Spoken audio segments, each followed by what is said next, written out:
Shalom and welcome to this edition of Revealing the Truth, where we cover the headlines, the heartlines, and biblical truth. I'm your host, the Reverend Rabbi Eric Walker, and today we're talking with Steve Adams. Steve is the executive pastor of children's ministry at Saddleback Church in Lake Forest, California. Steve, welcome to the program. Thank you so much for having me. Steve, you've written a book called Children's Ministry on Purpose, a purpose-driven approach to lead kids towards spiritual health. When we look at children's ministry today, I'm hearing something out of the testimonies of the hundreds of interviews that I do of how somebody for the first time at 19 heard at a church they could have a relationship with Jesus. And they were in the youth group, they were in the children's ministry in their particular denomination from age 4 to the time that their friend invited them for the first time to go to their church, and they heard this whole new stunning concept. You mean I can have a relationship? I can talk to God, I can have God with me, be with me, understand His words. They're not mysterious, they're not heavy-handed. When did you come to the understanding? Where in your upbringing did children's ministry impact your life? Well, Eric, I was very fortunate. I grew up in a Christian home. In fact, my father was a pastor in a local church, in a small church. And so I had the opportunity to not only hear at a very early age that I could have a relationship with Christ, but I had an opportunity to watch that modeled in my family. So it was, I was a young man when I first came to that realization. It wasn't a matter of just following some steps because I was told, hey, pray this prayer and this will happen. I did hear those things, but there was a point when I was a young man where it was very clear to me that Jesus was more than just a Bible story character, that he was a real person that I could have a relationship with. Did you hear that from your dad, or did you hear that from a youth pastor, or was it really a combination of many different influences? Well, it was certainly a combination of many different influences from my father, my mother, Sunday school teachers at church. There was a variety of people in my life that I knew had a relationship with Christ, and at some point or another in a conversation that came up. So certainly there was multiple points of influence. Steve, I'm going to ask you a question. Is your telephone anywhere near your microphone? Yes. Could you move it as far away from it as possible? Done. Thank you. We're getting a little bit of static and a little bit of crackling out of it, so we want to make sure that nothing's interfering with it. So you grew up as a pastor's kid. Mm-hmm. And what was that like for you? We hear both sides of the spectrum of being a PK. Well, it certainly is true. You see the good, the bad, and the ugly, and unfortunately, for myself and my 4 sisters, we saw a lot of things happen to our parents that weren't necessarily encouraging, just to put it as nicely as I can. And while I grew up, I never had bitterness towards the church or my parents or God, but I did grow up with a pretty resolute decision that full-time ministry in the local church was not for me. And that while I wanted to be a part of the local church, I wanted to serve in the local church, it was not going to be as a pastor. Some of the things that I saw happen to my dad as a pastor, from individuals who claimed to walk with Christ, and some of the things that we experienced were things that a lot of my unsaved friends would never do. So I just made a decision. Hey, I love God. I love my family. I will be a part of the local church, but certainly not as a pastor. And now I'm in my 28th year of full-time ministry in a local church. So it's interesting because few of us realize that there is a man behind the minister. Mm-hmm. And when you come to that realization, and I remember the day it happened for me, that I saw my rabbi, my spiritual leader, act in a manner that was so unbecoming of a believer that it took the breath away from me. It sucked the life out of me. And I had to come to the realization that I was at a crossroads. I was going to have to make a choice as to whether or not I was going to continue to serve, knowing what I knew, or was I going to have to separate. And I made the decision to stick around and serve, but then God called me to be the one that when I saw that scenario begin to take shape, I was to insert myself into it so that it could never happen again. And I believe that God entrusted me and allowed me as an armor bearer in that situation to perform that role.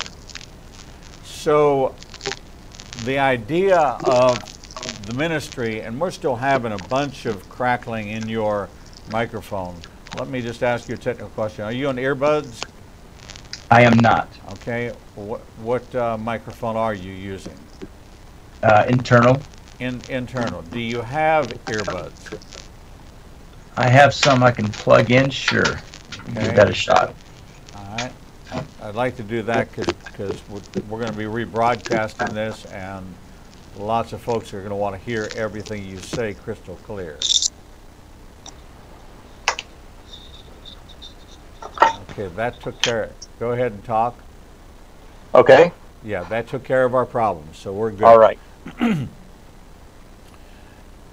Was there a point, excuse me, was there a point that you looked at the ministry, the pastorate, as a vocation? Oh, certainly there was. Like I said, after watching a lot of the things happen to my father and then seeing his response to it, I think just subconsciously, I just simply didn't want to have to walk that same road. And the fortunate thing for me was I had a dad who, as a senior pastor, when people did things to him that were just unbecoming of those of disciples of Christ, his response to that was certainly biblical and certainly Christ-like. And so while I had that great example of how to deal with those kind of circumstances, like I said, I really didn't want any part of it in that regard. But when I was in college, that's when, as I really started to lean into the Lord to try to discover what He wanted from me, that's when He made it very clear that I was shaped and designed and destined to be a pastor in the local church. So at that point, you felt called. Yes. Now I'm going to ask you for an opinion. Yes. You visited other churches in your life. Do you see a distinct difference between a pastor who's called and a pastor who is in a job? Yes, that's a great thought. There have been many times where I've wondered that question, but at the same time, it's a little bit unfair of me to make that that distinction simply because I don't know what that pastor's going through in that moment. Some of he may be in a difficult rut. He may be in a tough circumstance or a phase of his life where he's just not really aware of how either he's leading poorly or how he is portraying himself and the persona that he's giving off. So, but I have come across individuals who, in conversation with them, I have challenged whether or not they were really called to do what they were doing, or were they doing it just simply because it was convenient for them, as they have always been in that particular line of work. And it can be vocational. Sure. In your case, you had an interesting experience where quite often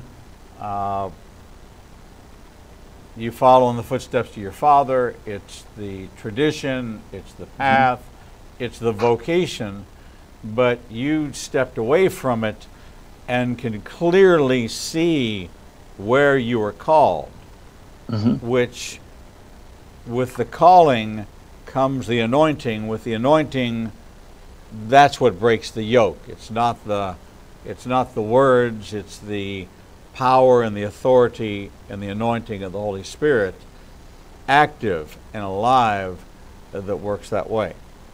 So you married? Yes. And Stephanie, your wife, how did you two come together?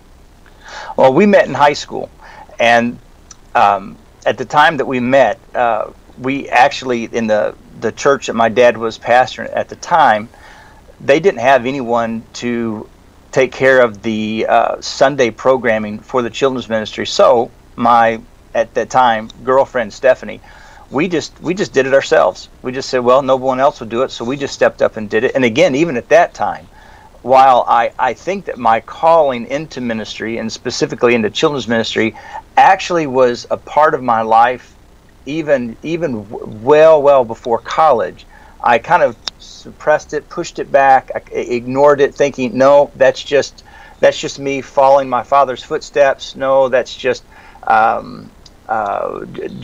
something that I think that others expect me to do. So I was intentionally trying to separate myself from that.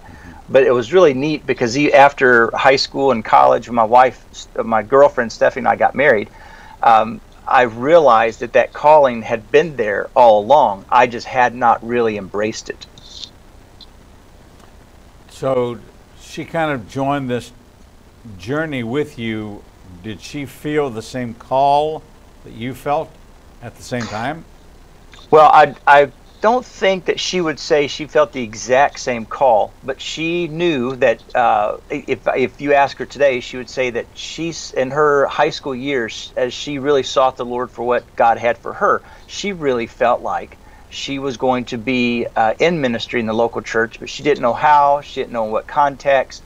And then when she and I got engaged, because of my experience in ministry with my family, I made it very clear to her, hey, this is not an easy mantle to carry, but I believe this is what God's called me to, and I would want you to be able to embrace that calling as well, which she clearly did. Now, over the course of your 25 years, have you always been with Saddleback, or have you had experiences in other places? Well, yeah, I've certainly had experience in other places. Next month will be my 10th year here at Saddleback. Before that, I was in the Chicagoland area. And Steph and I both, well, myself specifically, I've had an opportunity to be a part of church plants with my dad. Worked in a small church as a volunteer, in a large church, and then whatever you would designate Saddleback. Okay. When you thought about going to Saddleback, was this a call you got? Was this an application you put in? What was the process of that job?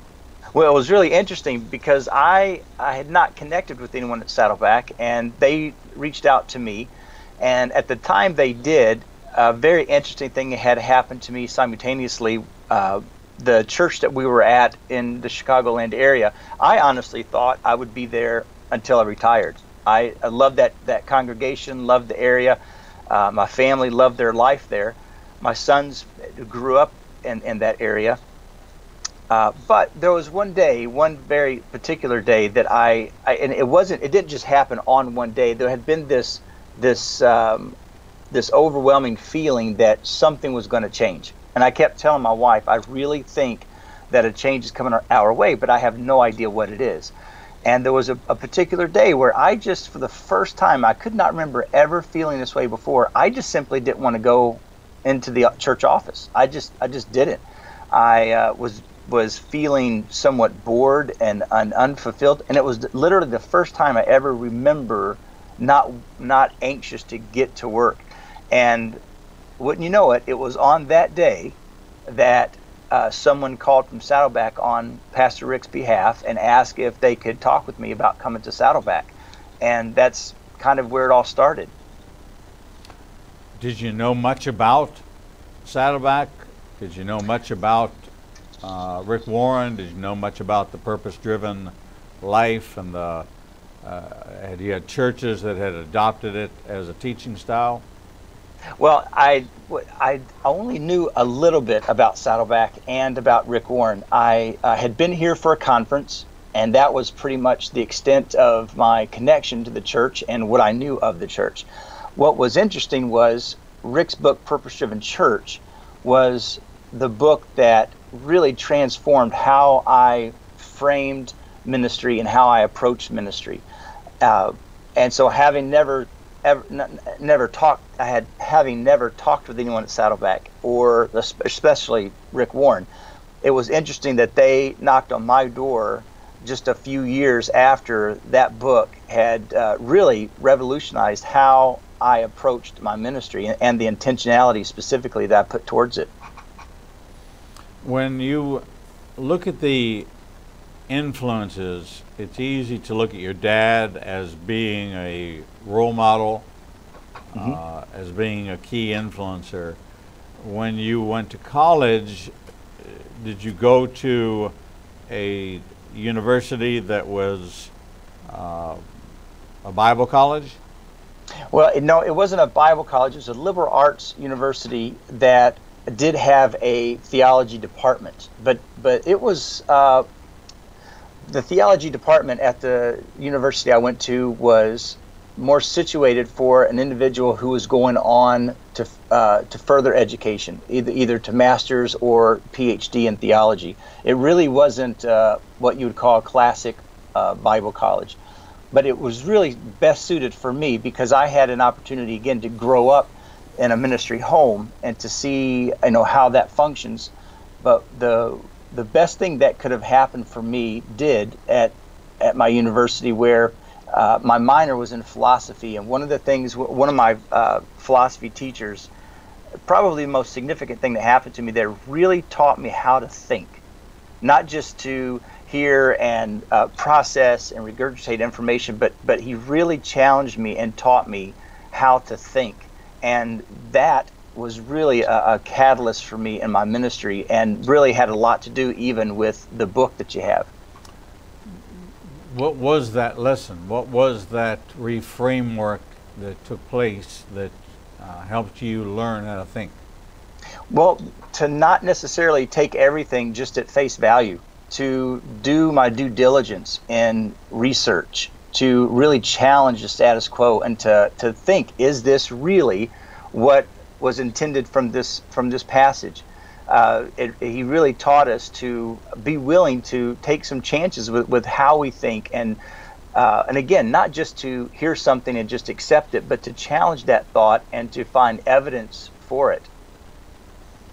So, books like The Shack, books like The Purpose-Driven Church or The Purpose-Driven Life, from a philosophical standpoint, it's the reader's responsibility to look at the work, analyze the work, filter the work through a framework and a lens that they then choose to apply. Exactly. And even like with something like The Shack, 10 people could read that book and you could get 10 complete different interpretations of which character stood out the most to them, which which aspect of the character that played God really touched them the most. I mean, there's just such a wide number of opportunities for a reader to engage at a different level. And it's interesting that you brought up along with that the purpose-driven church, because with that book too, because it doesn't necessarily, to me, it didn't say this is how you must do it if you want to do it right. It just simply said if you want to really see fruitfulness from your ministry, take a look at these things, challenge these thoughts. Are you asking the right questions? And that's where a book like that, it does, and you nailed it. It puts the responsibility on the reader, not the writer. But so many times we read books, and a lot of the books that I have in my library that I've read over the years, especially when it comes to church and to church methodology, and with children's ministry as well, while they may not use the specific language, the intent is that if you want to do it the right way, this is how you must do it. And it's based on their experience from their context, and it doesn't translate to everyone else. It may not translate to me. But that's what really rocked me about purpose-driven church, was I wasn't reading into that I must be quote-unquote purpose-driven if I want my ministry to be healthy. That's not what I read in that. What I read in that was I do have to be intentional about balancing my ministry if I want health to exist. And purpose-driven is just a tag that we use to describe intentional discipleship. Every church has, or I would hope they would have, their form of intentional discipleship, and we all call it different things. We just happen to call the intentional discipleship at our church purpose-driven. But that's a lot of what drove me to write this book. Was I wanted to provide a resource from my years of experience that took the readers on a journey that didn't just say, this is what you need to do if you want to do it right, or you need to use this curriculum, or you've got to follow this process or this program, but to challenge the reader through a series of questions, and then to, as an example, give them a visual display of how those questions were answered in my context. Steve, the reason I brought this out this way was, in every book, you can focus on the dirt or you can harvest the nugget. Mm-hmm. In every experience, you can focus on the dirt or harvest the nugget. I like the show Gold Rush. Reality TV about these guys out in the middle of Alaska. They mine tens of thousands of tons of dirt and never talk about the dirt. They only talk about that little pile of dust that's ounces. They count it in ounces. They've moved tons, but they focus on the ounces. And it's our responsibility, not the authors, to glean and to have a philosophy that does not paint all things titled this as being all right or all wrong. Right. Anti-scriptural, I will stand firmly against.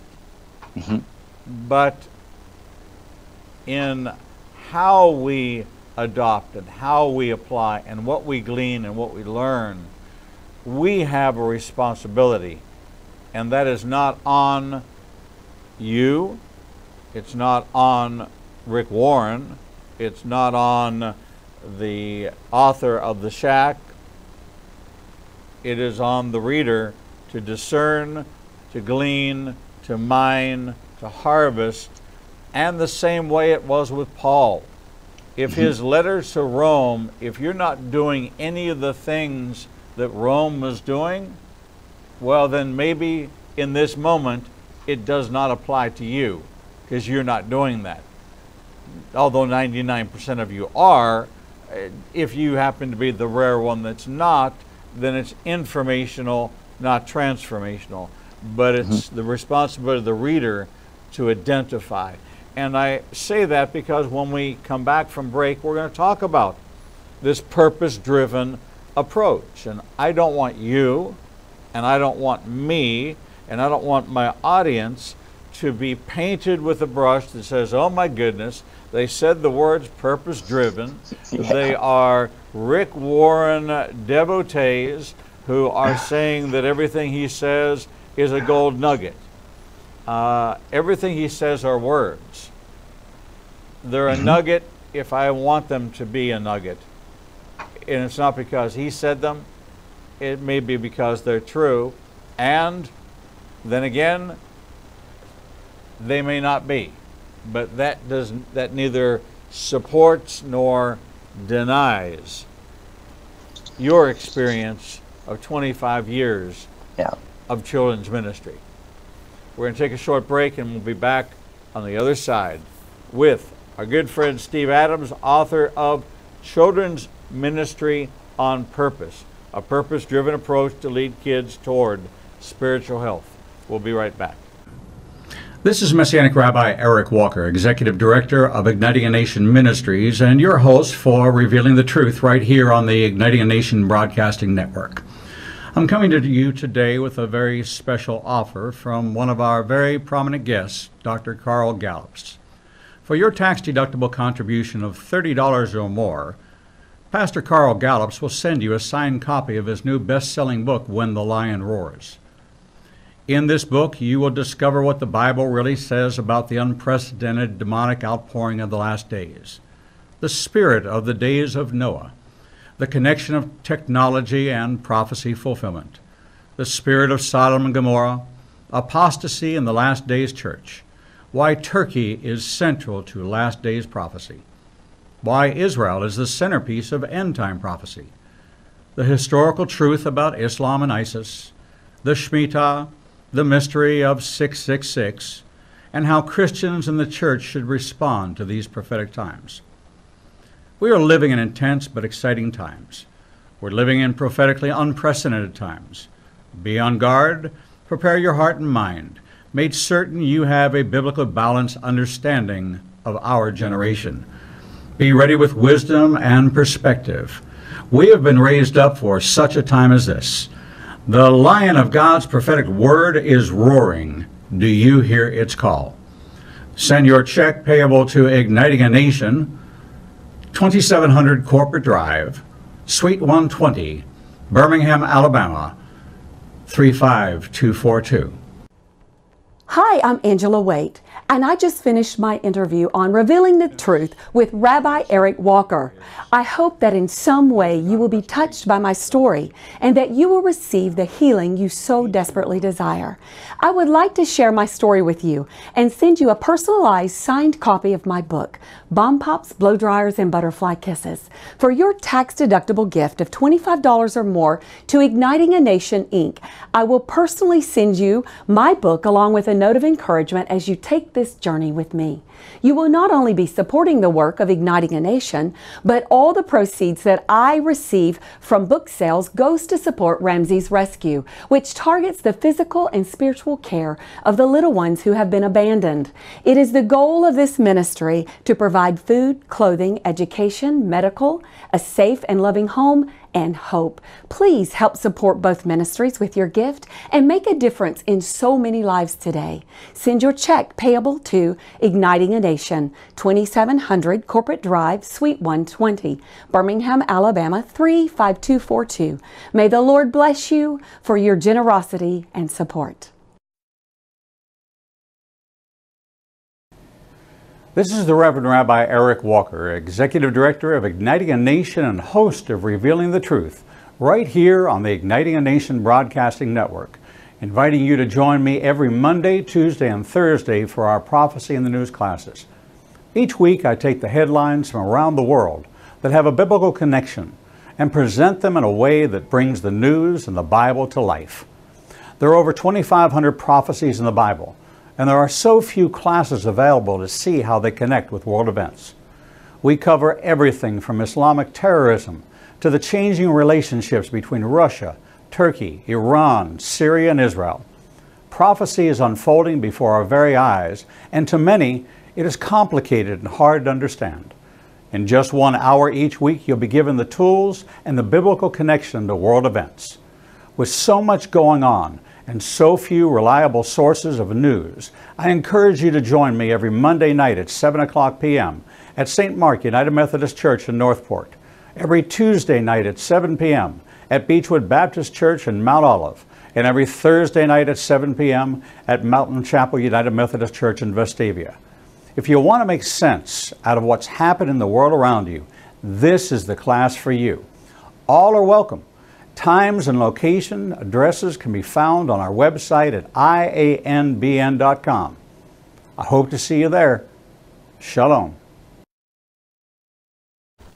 Shalom and welcome back to this edition of Revealing the Truth, where we cover the headlines, the heartlines, and biblical truth. I'm your host, the Reverend Rabbi Eric Walker, and today we're visiting with Steve Adams, author of Children's Ministry on Purpose, a purpose-driven approach to lead kids towards spiritual health, forward by Rick Warren.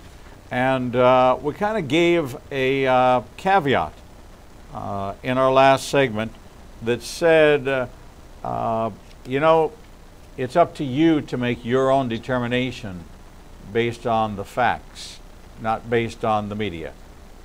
You figure it out for yourself.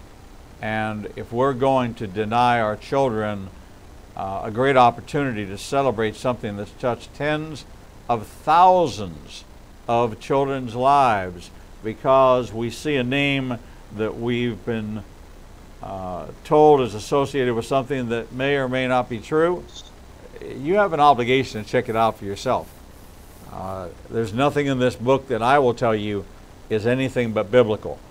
And I've had it open next to my Bible. I don't need any other book to authenticate anything that I read. So the concepts and the principles that are in here are 25 years of experience. And I promise you, if I never heard another 19-year-old tell me that the first time that they ever heard that they could have a relationship with Jesus was in somebody else's church youth group, and this book can help put an end to that, then I'm 100% behind bringing children's ministry to the forefront. The messages on Sunday that play on Sunday play to an audience that comes on Sunday to hear that message. These children come on Sunday with open hearts to receive not the same message, but to receive a message of transformation. Steve, thank you for writing this. Help us take a walk through why children's ministry has become the daycare of the church, the targeted responsibility of religious, spiritual, doctrinal, and biblical training, and that the parents, because they tithe and because they donated to the building of the church wing, feel like, okay, your job, this is what we pay you to do, you studied it, you understand it, you know how to reach them, don't put that on me, I work all day, I struggle at night, and this is your job, this is what you get paid to do, so buddy, if my kids don't know the Lord, I'm coming after you. Okay? Who should read this book? Should it be parents? Should it be children's pastors? Should it be senior pastors? Should it be grandmothers? Who is this book written for, and how do I break, and I mean break, shatter, destroy once and for all that argument that says, Steve Adams, I have 4 children, they're your responsibility, and if you don't do the right kind of job, it's your fault, not mine. Well, I can tell you to answer your question, I would love it if all those different people groups would read the book, because honestly there's something in there for all of them. When I initially wrote the book, I was really writing it for anyone who works in children's ministry in the local church, whether they're paid or volunteer. And the idea was to really walk them down through a journey of thinking and processing, and to help them discover what one or two steps can they take that will help them to develop programs or pathways that will lead their kids towards spiritual health, as opposed to just saying, well, if we teach these things, we can just count on all of our kids are going to know Jesus, they're going to love Jesus, they're going to grow in Jesus. But at the same time, I talked to a lot of children's ministry leaders, and they couldn't show me a map. They couldn't show me the pathways that they were intentionally designing to move those kids towards spiritual health, and nor could a lot of them show me how they were intentionally partnering with parents, because just as you noted, a lot, we've kind of come into that what I would call that subcontracting age of if no longer do we work on our own cars or repair the things in our homes. There are specialists that we call for that, and the church has just kind of become that for a lot of parents. Just as you said, the teachers teach my kids to read and write. The mechanic fixes my car. The church teaches my kids about Jesus, and then I take them to Disneyland, and we're all good. But there's been a big argument that's kind of cropped up over the last several years, and some of the language that's been used has been a little disturbing to me, like the local church is trying to take the place of the family, and it's clear no one can make an argument for anything other than the family is the primary spiritual influence of a child. Deuteronomy makes it very, very clear that falls on the parents. However, over the years, especially as things evolved in this past century, with modernization, transportation, communication, we went from a time of life, even in America, where we grew our own food. Mom was pretty much home with the kids. Dad wasn't working 20, 30, 40 miles away. He was working there locally. And all of that stuff started to change. And then when it did, the church saw, from what I can gather, saw a gap. And that was that spiritual influence was really missing. They stepped in to fill a gap. And as it happens at times, then it develops into something that maybe it was never intended to be. But when someone says to me, man, you know what? The church has really tried to take the place of the parent as the primary spiritual influence. My response has always been the same, and that is, the church, my sons have grown up in a church. My sons are 26 and 21. The church never did anything that kept me from praying with my kids. The church never did anything that kept me from having devotions with my kids or teaching them spiritual concepts. It was never a conflict.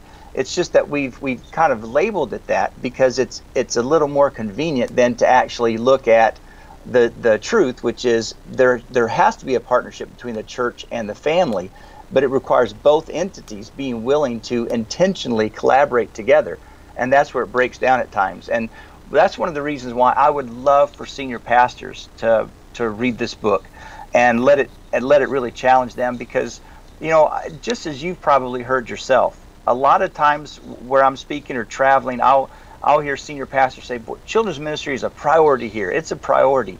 But if I ask just a couple more questions, I can soon discover that it's not really a priority. Right. It's just something that they like to believe that it is. But the reality is, with a lot of senior pastors, and I don't mean to be negative towards senior pastors, but many of them have just developed this habit of saying that children's ministry is a priority, when the fact of the matter is, as long as they're not making noise in the worship center and as long as parents aren't complaining, then they're happy.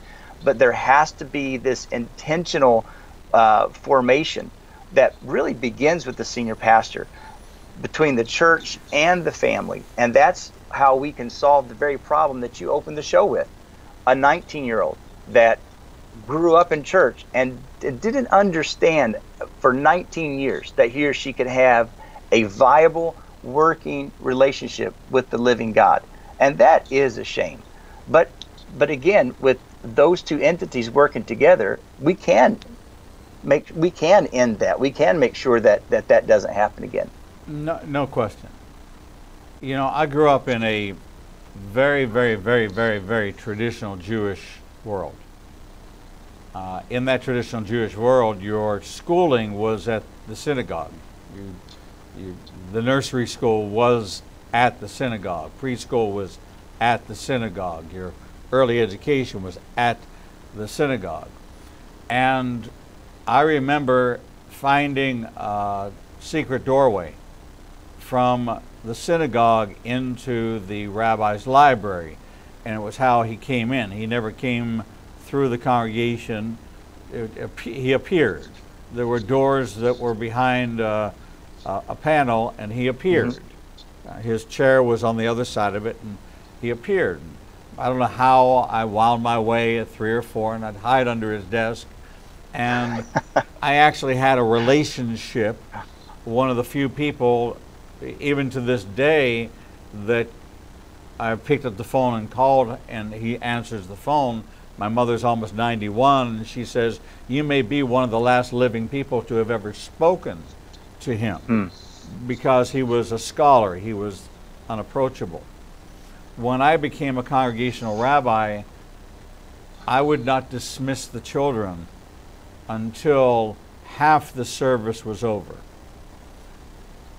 I wanted them in there. I wanted them making noise. I wanted them to, when they saw me, I wanted them to run and grab my leg. I wanted them to have access, because if they didn't have access, if I couldn't, if they didn't know me when they were little, when they became a teen and had a problem that they couldn't talk to mom and dad about, that they should have, or they couldn't talk to the youth pastor, but they should have, at least they knew they could come to me. And I wasn't the principal. I wasn't somebody they didn't have a relationship with. And so there was a time during the greeting when I would put myself in a position and all the children would run forward and grab and try to knock me down, tackle me. As we grew, they did knock me down. And it was a celebration, and it broke parents free of legalism, and it broke them free of rigidity, of what is decorum within the confines of the four wall. What is it that oh, you have to be quiet.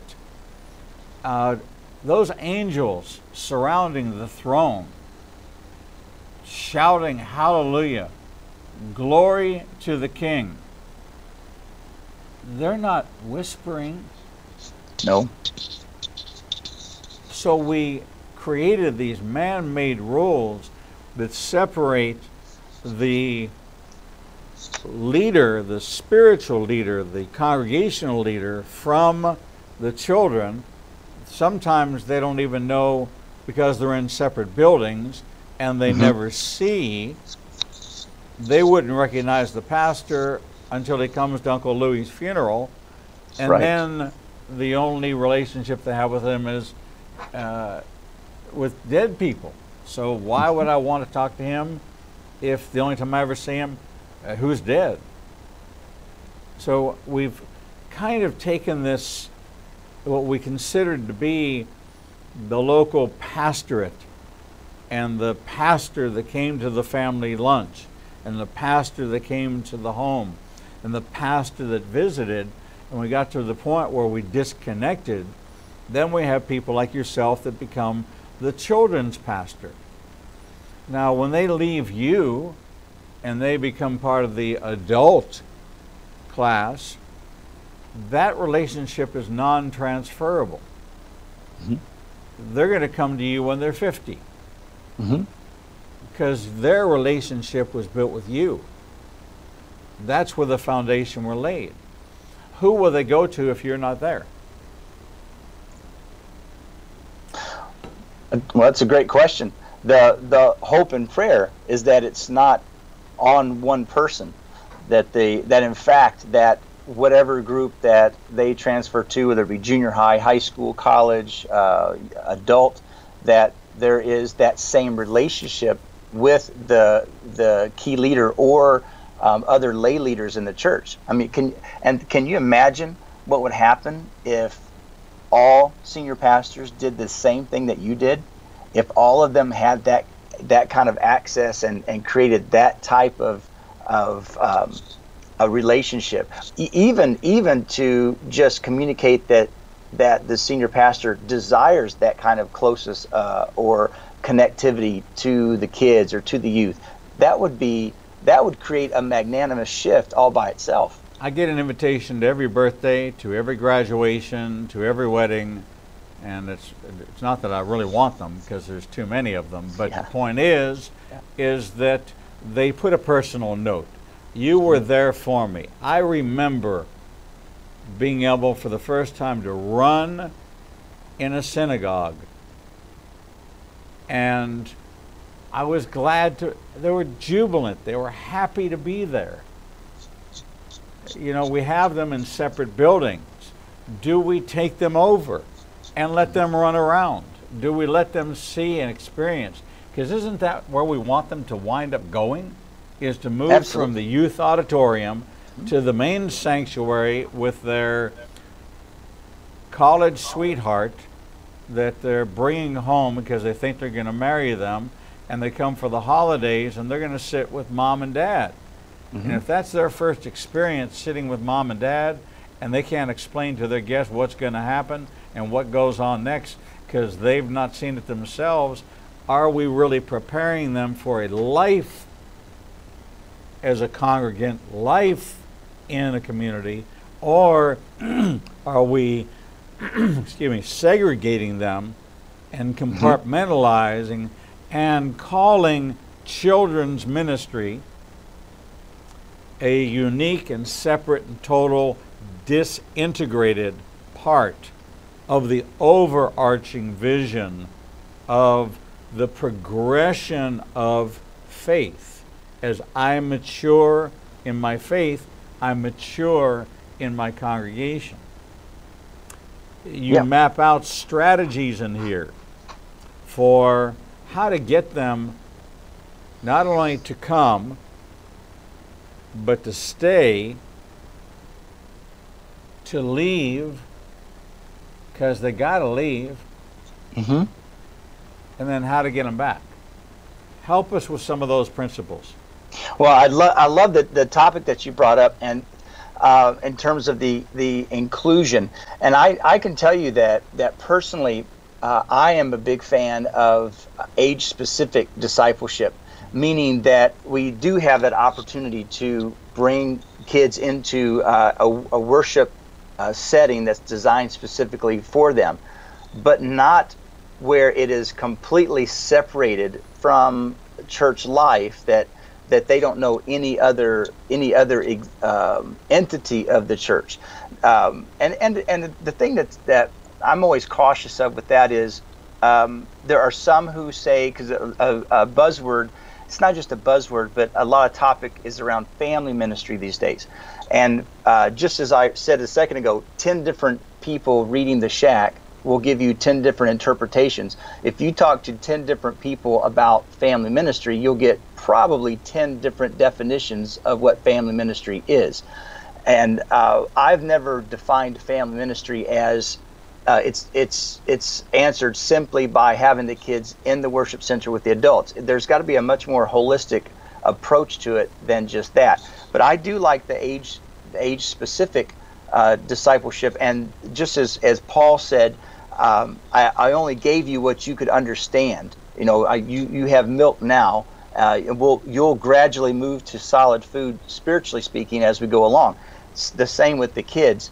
But what I've discovered is in that process, one of the ways, and again, another question I'm sure that you have heard and processed this question many times: how do we keep our young adults, some of these young millennials, from leaving the church, especially in situations where if they're in a church where children's ministry is somewhat separated, junior high, high school, colleges, then what happens then when they go to college?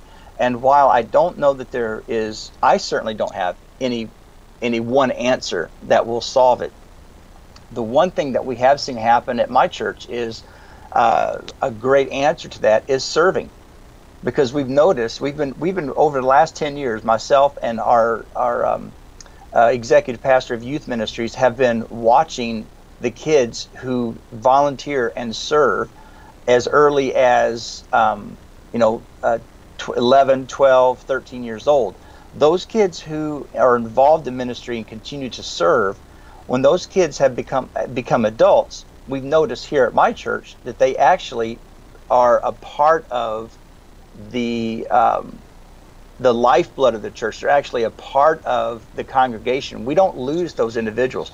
We're more likely to not see the kids who aren't serving, but the kids who were serving or are serving, we haven't seen those kids leave. Those kids have grown up, and some of them now have kids of their own. Right. But they're still serving, and that has been a great blessing.